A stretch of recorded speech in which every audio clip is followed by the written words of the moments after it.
selamat datang di Pojok Santai. Sebelum Anda mendengarkan audiobook ini, kami menginformasikan bahwa channel ini adalah review audio dari buku yang ada di Indonesia. Untuk membaca keseluruhan buku ini kami menyarankan membeli buku aslinya di toko buku kesayangan Anda, baik offline maupun online. Keberadaan channel ini dimaksudkan untuk membantu Anda mendapatkan pengetahuan dari buku-buku kesayangan Anda.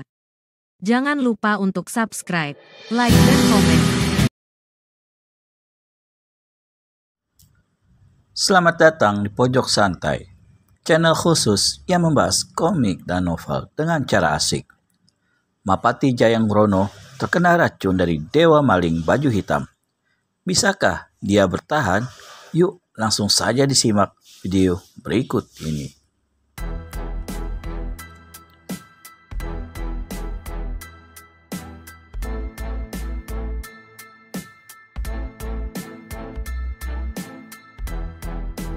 Dewa Maling Baju Hitam tertawa perlahan.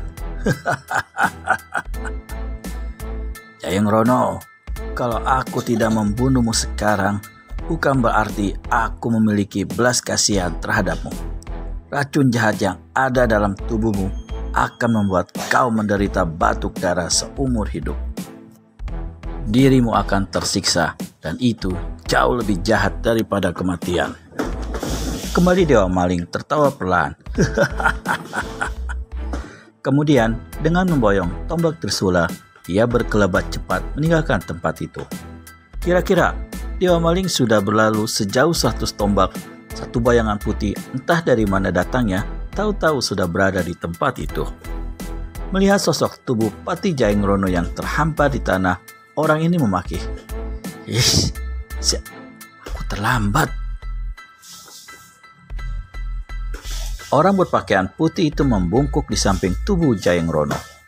Wajah sang Pati kelihatan membiru, sedang dari sela bibirnya keluar busa kental dan leher bengkak menggembung. Racun jahat, kata orang berpakaian putih dalam hati. Telapak tangan kanannya ditekankan ke perut Jayangkrono, sedang jari-jari tangan kiri mencengkram leher Pati itu. Sesaat kemudian, kelihatan tubuh Jayangkrono menggeliat lalu mengejang. Dari mulutnya semakin banyak keluar busa, dan kini busa itu berwarna kehijauan.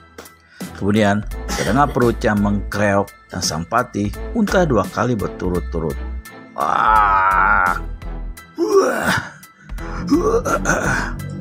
Orang berpakaian putih merasa lega melihat manusia yang ditolongnya muntah. Dia maklum kalau Jayangkrono tidak muntah begitu rupa, niscaya nyawa sang Pati tak mungkin diselamatkannya. Tapi dia tahu bahwa sampai di situ keselamatan Jayangkrono masih belum terjamin sepenuhnya.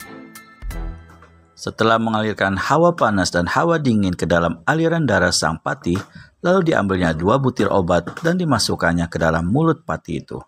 Setelah yakin bahwa kini tak ada lagi racun jahat yang mengendap dalam tubuh atau jalan nafas Jayangkrono, laki-laki berpakaian putih itu sebelum meninggalkan tempat tersebut dengan jari tangan kanannya menggurat tanah membuat tulisan. Sementara seisi istana Pajang heboh oleh tercurinya tombak Trisula serta lenyap tak diketahui kemana perginya Mapati Jayangkrono, malam yang dingin telah berganti dengan siang. Fajar telah menyising di timur.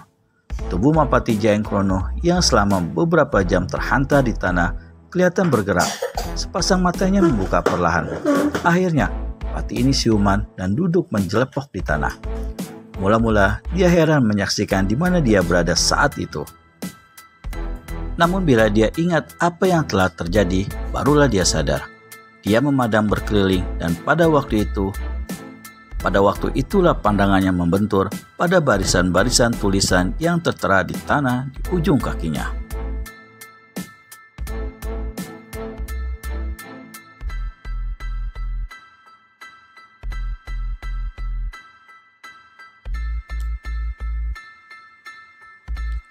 Kembalilah ke istana. Tentang tombak Trisula tak usah dikhawatirkan. Mudah-mudahan dapat ku kembalikan dalam waktu yang singkat. Pendekar 212. Pendekar 212, desis Jayangkrono. Dia tak pernah kenal orang itu. tapi di seluruh Jawa Tengah namanya sudah tersohor sebagai seorang pendekar berusia muda yang amat tinggi ilmu silat serta kesaktiannya, yang bertualang dari satu daerah ke daerah lain, menjalankan tugas membela kebenaran dan keadilan, menolong siapa saja yang tertindas dan mendapat bahaya. Kemudian, Jayengkrono ingat pula bagaimana Dewa Maling Baju Hitam telah meniupkan racun jahat kepadanya hingga dia roboh pingsan. Tentu pendekar 212 itulah yang telah menolongnya. Perlahan-lahan, Jayengkrono berdiri. Dendam kesumatnya terhadap Dewa Maling amat besar, tapi dia tak bisa berbuat suatu apa selain berharap bahwa pendekar 212 Wiro Sableng benar-benar bisa mengambil dan mengembalikan tombak tumbal kerajaan itu. Dengan harapan itulah Jayengkrono meninggalkan tempat tersebut dan kembali ke Istana Pajang. Kira-kira setengah hari perjalanan dari Pajang terdapatlah sebuah lembah liar. Dulunya lembah ini adalah sebuah lembah subur. Tapi sewaktu banjir melanda daerah itu, segala kesuburan lembah tersebut ikut tersapu. Bahkan sebuah kuil yang terdapat di situ ikut menjadi korban, hampir keseluruhannya diterjang banjir. Kini sisa-sisa kuil tersebut masih berdiri, meskipun sudah tak beratap lagi dan dinding-dinding sebagian besar hanya tinggal sepotong-sepotong. Boleh dikatakan, sejak lembah itu berubah menjadi lembah liar, tak seorang manusia pun yang datang ke sana. Namun di hari itu adalah aneh, karena di depan bekas-bekas runtuhan kuil, kelihatan 2 ekor kuda besar tengah merumput. Terlindung di balik reruntuhan tembok kuil, berdiri 2 orang laki-laki. Yang satu bertubuh kecil bermuka cekung, kumisnya tebal melintang. Yang seorang lagi kebalikannya, berbadan besar tegap. Mereka berdua adalah Pangeran Rana Blambang dan pembantu kepercayaannya yaitu Pandemang. Aku khawatir kalau si Dewa Maling gagal mencuri tombak itu, kata Pangeran Rana Blambang. Mana mungkin pangeran, dia seorang cerdik, punya 1000 akal dan berilmu tinggi pula, menyahut Pandemang seraya mengusap-ngusap dagunya yang lebat ditumbuhin brewok. Tapi dia bisa saja silap, lupa akan seluk-beluk mengambil senjata itu.